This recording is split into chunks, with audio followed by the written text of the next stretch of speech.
Bienvenidos al Pozo de Mimir. Aquí su servidor con un look nuevo va a hablar acerca de algo bastante interesante y que es la epistemología. Pero de hecho sobre la epistemología ya hemos estado hablando durante los anteriores videos, como cuando hemos diferenciado el sentido común de la ciencia, cuando hemos hablado en qué consistían las ciencias fácticas y sus características, o en qué consistían las ciencias formales y el lenguaje formal, etc. Pero claro, ahora nos toca saber en qué consiste la epistemología, qué es y para qué nos sirve. Y bueno, para ello vamos a ir a la antigua Grecia para ver la etimología. Aquí estamos con Platón y resulta que en esta época está empezando a aparecer algunas corrientes que empiezan a negar la posibilidad de poder encontrar la verdad. Y más que todo empiezan a plantear la verdad como algo subjetivo, o sea que la verdad está en cada uno. Mi verdad es tan, es tan válida como tu verdad.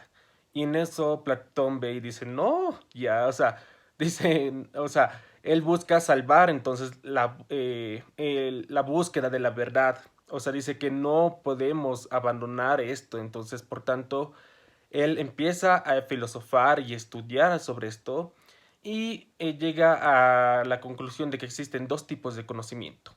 El conocimiento doxa y el conocimiento episteme. El conocimiento doxa llegaría a ser un conocimiento superficial e ilusorio de la realidad que se da, o sea, que claro que no, o sea, que se da por nuestra experiencia, pero no está ni fundamentada y tampoco es objetiva. Y aquí, claro, entrarían nuestras creencias sobre el mundo. Por otro lado, el conocimiento episteme llegaría a ser un conocimiento objetivo, fundamentado, que se da a partir de la investigación y demostración de sus enunciados. Y claro, Platón diría, oh, este es el conocimiento al cual tenemos que llegar. Y claro, bueno, entonces este conocimiento episteme llega a ser la base del conocimiento científico. Entonces, cuando hablamos de episteme, cuando hablamos de epistemología hay que entender entonces de que episteme significa conocimiento y logía estudio. Entonces epistemología es el estudio del conocimiento, pero el estudio del conocimiento científico. Ya, entonces la epistemología estudia la ciencia, pero más o menos ¿qué? Para empezar vamos a decir de que la epistemología busca estudiar los fundamentos, los métodos, los límites y la validación de los conocimientos científicos. Pero para entender mejor vamos a explicarlo con un esquema. Epistemología va a estudiar a la ciencia desde la relación de estos tres elementos, que sería el sujeto cognoscente, que es aquel sujeto que es capaz de comprender la realidad y que, claro, tiene intenciones de conocerla. La realidad, que es todo aquello que conoce el sujeto cognoscente, y el objeto de estudio, que es, digamos, el fenómeno que quiere comprender el sujeto cognoscente. El objeto de estudio se va a diferenciar de la realidad, entonces vamos a poner esto, porque el objeto de estudio es una construcción del lenguaje del sujeto cognoscente. Entonces, por tanto, vamos a decir de que el objeto de estudio no existe sin un sujeto cognoscente y también va a depender de la concepción del sujeto cognoscente que tenga de la realidad. Entonces aquí, por ejemplo, en la psicología actualmente el objeto de estudio de la psicología es la conducta. Entonces aquí la conducta. Y claro, y este objeto de estudio se da por, digamos, el carácter empírico que tiene la psicología. Y por ello, tanto el alma como la mente no existe, o sea, por ser conceptos muy abstractos o metafísicos, no son tomados en cuenta. A comparación de que antes, de hecho, la psicología sí era el estudio del alma, ¿no? Y por ello, de hecho, por eso sí significaba alma, básicamente. Entonces, por tanto, la concepción que pasó históricamente en la psicología ha cambiado de que el objeto de estudio se cambiara de alma a conducta. Y entonces, por tanto, claro, entonces, ya. Ahora, entre el sujeto y el objeto de estudio va a haber una relación metodológica. Vamos a poner papá y metodológica. y entonces el sujeto se va a acercar al objeto de estudio por medio de un método y con este método va a construir nuevos conocimientos, digamos, nuevos conocimientos. Ahora, la epistemología va a estudiar entonces primero el método, o sea, va a estudiar la metodología que usa el sujeto cognoscente para estudiar el objeto de estudio y va a estudiar la validación del nuevo conocimiento, del conocimiento que va construyendo. O sea, ¿cómo sabes que este conocimiento es, digamos, verdadero? ¿Cómo sabes que realmente puedes confiar en este conocimiento? Entonces, por tanto, estudia tanto la metodología como el conocimiento. Por otro lado, también habíamos dicho de que la epistemología busca estudiar también el fundamento, claro, el fundamento de la concepción, del método y del objeto de estudio. ¿Por qué estudiamos esto? ¿Por qué estudiamos de esta manera? ¿O por qué tenemos que tener esta concepción de la realidad para estudiarla? Y por otro lado, también hablábamos del límite, ¿no? O sea, el límite del conocimiento, el límite del método y el conocimiento, o sea, y el límite del sujeto cognoscente, ¿no? Porque sabemos de que, claro, el sujeto cognoscente no tiene acceso a todo, a toda la realidad, digamos, ¿no? Hay cosas que se le pueden escapar a sus sentidos, tales como los átomos. Entonces, por eso, claro, entonces estudia todo esto. Por otro lado, Bunge plantea de que la epistemología se encarga sobre los problemas filosóficos que pueden ocurrir en la investigación científica, como por ejemplo, ¿nuestra concepción de la realidad estará bien? O sea, ¿realmente podemos asegurar de que esta vez, porque no nos olvidemos que en el pasado hemos cambiado de concepción en concepción porque hemos visto que nuestros conocimientos del mundo no estaban del todo bien? En este caso, ahora sí podemos asegurar de que estamos bien con nuestra concepción y en todo caso, ¿cómo podemos averiguarlo? Y claro, y es que aquí hay varios problemas, ¿no? Como por ejemplo, la realidad la construimos a partir de lo que conocemos. Entonces, lo que no conocemos no es parte de nuestra realidad, lo cual es un sesgo ya que nuestra realidad entonces, como la percibimos, está incompleta.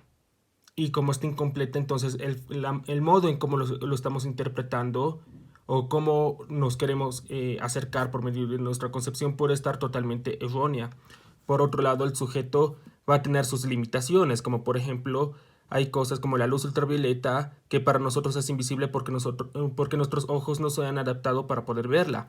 O por ejemplo, los átomos, como hemos dicho anteriormente, tampoco los podemos ver y tenemos que, por medio de métodos e instrumentos, llegar, digamos, a poder estudiarlos, medirlos y demás. Y entonces ahí es cuando nos da la cuestión, o sea, ¿realmente nosotros tenemos la seguridad completa de que nuestra concepción de la realidad está bien?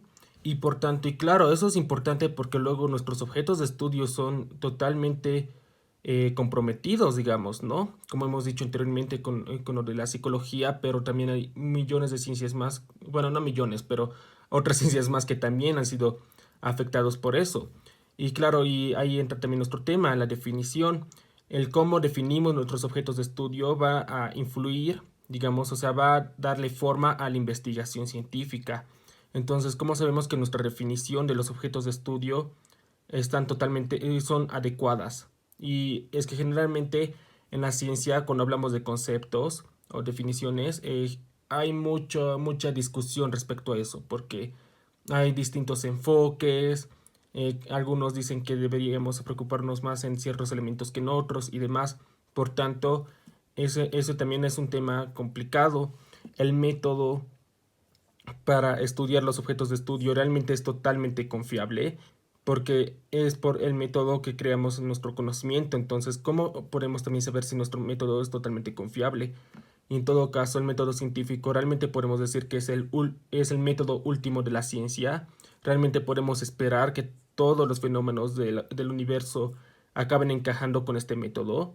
Y si no es así, ¿tendremos que crear otro método o cómo podríamos mejorarlo?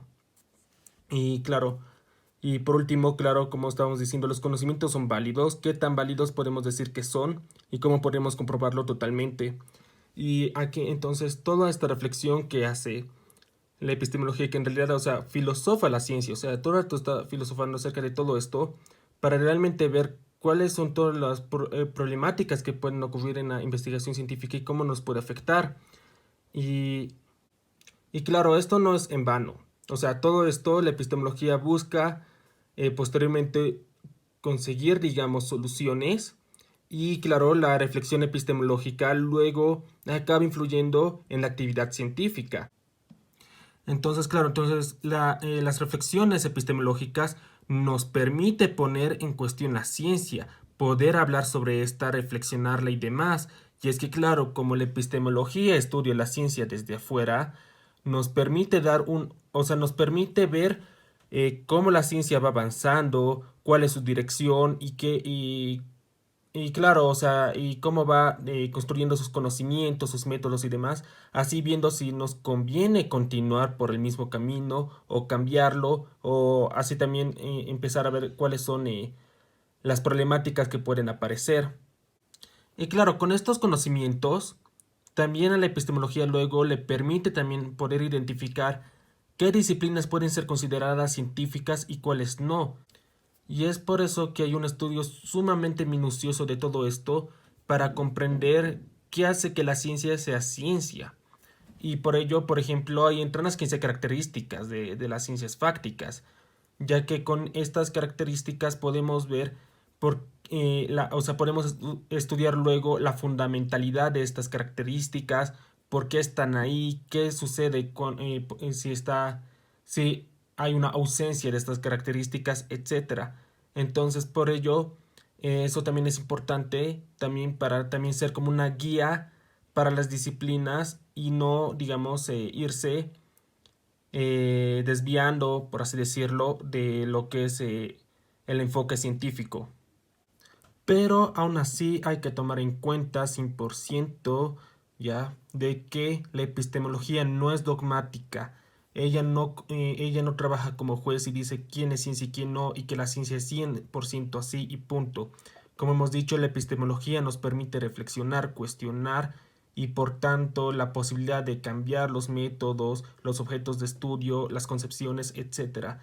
Entonces, claro, como digo, la epistemología llega a ser como una fuente o como una base de la ciencia, pero no es dogmática, no es cerrada ni rígida ni nada por el estilo. Bueno, una vez visto esto, entendemos entonces la importancia de la epistemología en la ciencia. Y claro, la epistemología en sí se vuelve una disciplina, o sea, se conforma ya como una disciplina en eso del siglo XIX, siglo XX. Pero de hecho empieza a aparecer antes, y es que la epistemología aparece como una necesidad de los científicos de que alguien vigilara y controlara la actividad científica con el fin de que pudiera garantizar que o sea, de que el estudio científico nos llevara, digamos, a la verdad. Y claro, las primeras apariciones de la epistemología empieza con Descartes. Y claro, Descartes empieza a notar de que los conocimientos humanos eran demasiado frágiles, de que realmente no podías confiar totalmente en ellos porque siempre aparecía algo que acababa refutándolo. Y no hace mucho, por ejemplo, apareció Galileo y empezó a refutar la filosofía aristotélica. Entonces, por tanto, él decía, ¿cómo podríamos construir conocimientos en los que realmente podemos confiar al 100%? Y por ello él empieza a hablar sobre la duda metódica, que es dudar acerca de todo, o sea, dudar acerca de tus conocimientos que nacen de tus sentidos, los pensamientos que tenemos, que claro, nacen también a partir de nuestros sentidos, y por último la realidad misma. Llegando a la conclusión de que lo único de lo que no podías dudar es que estabas dudando, ya que al dudar de que dudas, se autoconfirma de que estás dudando. Por tanto, él decía, este es un conocimiento totalmente indudable y por tanto absoluto, digamos, ¿no? Y por medio de él, o sea, por medio del yo pienso, debo empezar a construir mis conocimientos, claro, apoyándome por aquellos conocimientos intrínsecos que eran dados por Dios, que eran los números y la geometría. Y por ello él empezó a plantear de que toda ciencia debería usar matemática, que sin matemática no podríamos estar seguros de esta ciencia, por tanto tendríamos que ignorarla. Por otro lado, empieza ya a plantear entonces de crear conocimiento a partir de enunciados que estuviera 100% seguro de que es real. Segundo, empieza a plantear de que todo problema debe ser dividido en sus partes para ir elaborando conocimiento de lo más simple a lo más complejo. Y por último, hacer una revisión minuciosa de toda la investigación para ver que no se está omitiendo nada. Entonces, por tanto, en sí ya Descartes ya empezó a crear cierto método para la ciencia. Y además, él empezó a introducir lo que sería la relación entre sujeto, objeto de estudio y realidad, ¿no ve? Lo que hemos visto, los tres elementos. Y eso es porque antes, por ejemplo, en antigua Grecia, entre sujeto, el sujeto no tenía un método y por ello no podía romper el conocimiento común de su época, o no del todo. Entonces, pero ahora que Descartes empezó a introducir el método, ya se empezó a crear la relación, como dije, del sujeto de estudio, sujeto cognoscente, objeto de estudio y realidad. Y bueno, a partir de él entonces más personas, más filósofos, bastantes, empiezan a filosofar respecto al conocimiento científico. Por ejemplo, Kant, él ya después de las investigaciones de Newton, intenta estudiar el sistema formal de las ciencias naturales, ya que él consideraba de que toda ciencia se daba por juicios. Entonces la idea era saber cómo se armaban estos juicios y cuáles juicios eran. Y de esta forma llega a la conclusión de que toda ciencia debe ser sintética a priori. Lo que quiere decir es que todo conocimiento a priori, que sería un conocimiento universal y que se daba antes de la experiencia, digamos, o sea, eran conocimientos básicamente intrínsecos, y al ser universales se ponen en práctica a objetos particulares que serían los juicios sintéticos. Entonces, por ejemplo, la ley de Newton de la gravedad podría predecir el movimiento de los planetas, que ya eran entes particulares. Y también, por otro lado, separa la metafísica de las ciencias naturales, ya que nota de que la metafísica no puede ser estudiada de la misma forma que las ciencias naturales, por tanto es como que la deja de lado, digamos, no separa y dice que la metafísica no es una ciencia, aún así le da posteriormente su propio lugar. Una vez aparecen los empiristas, ya empieza a cambiar la cosa. Los empiristas plantean de que todo conocimiento humano viene de la experiencia, de que no existe ni ideas intrínsecas ni nada por el estilo, ya que cuando venimos al mundo no tenemos idea de nada y la experiencia es la que nos da la información y el conocimiento del mundo. Por tanto, ya con esto aparece una nueva era, ya dentro de la ciencia, y con ella vendría todo lo que sería el método científico. Y aquí es como cuando Comte mete la filosofía positivista. Esta filosofía consistía en que ahora la ciencia era la forma única en la que el ser humano podía comprender la realidad, planteando de que la ciencia construía conocimiento absoluto totalmente irrefutable. Y por tanto la metafísica, la filosofía, la religión debían ser botadas de la vida humana, ya que ya no nos servían. Y claro, él plantea de que todo conocimiento debe ser observable, debe ser medible, debe ser exacto, y por tanto, y claro, y era un empirismo bastante, digamos, radical. Entonces, salen muy perjudicadas las ciencias sociales, ya que el conocimiento de la actividad humana no es tan preciso como lo que son las ciencias naturales. Entonces, por ello, muchas ciencias sociales no han podido avanzar tanto o han tenido mucha dificultad de avanzar por esta razón. La filosofía positivista empieza a caer, o sea, ya llega a su fin en 1960. Esto porque empiezan a aparecer varias cosas que empiezan a contradecir, digamos, a lo que planteaba esta filosofía, como por ejemplo Einstein empezó a refutar un montón de cosas con su teoría de la relatividad. Por otro lado, la mecánica cuántica iba más allá de la intuición que se tenía en ese momento. O sea, de hecho rompió la intuición totalmente y por tanto se tenía que replantear si realmente un empirismo neto podía seguir avanzando en la historia de la ciencia, ya que de hecho si íbamos al pie de la letra de esa filosofía, no podríamos estudiar las partículas. Y por otro lado, empiezan a aparecer fenómenos dentro de la psicología, trastornos y demás, con los cuales el conductismo no podía resolverlas. Entonces, por ello, Por esta razón es como que se empieza a replantear la epistemología de la ciencia, ya que aparece Karl Popper, y este epistemólogo, claro, plantea el falsacionismo lógico. Con esta epistemología lo que hace es que quita de la mente, digamos, el hecho de que la ciencia construya conocimiento irrefutable, absoluto y demás, sino lo que construye es conocimiento aún no refutado. O sea, que conocimiento que por el momento funciona, que por el momento ha sido comprobado, pero cualquier otro va a ser refutado, porque se sabe que eso no es un conocimiento absoluto. Y él plantea más bien de que el conocimiento científico va creciendo, se va desarrollando a partir de la refutación. Por tanto, la ciencia debe mantenerse abierta en el momento de construir conocimiento y no cerrarse en solo unas cuantas ideas. Que estas ideas pueden ser consideradas por el momento, digamos, corroboradas, algún rato pueden ser refutadas.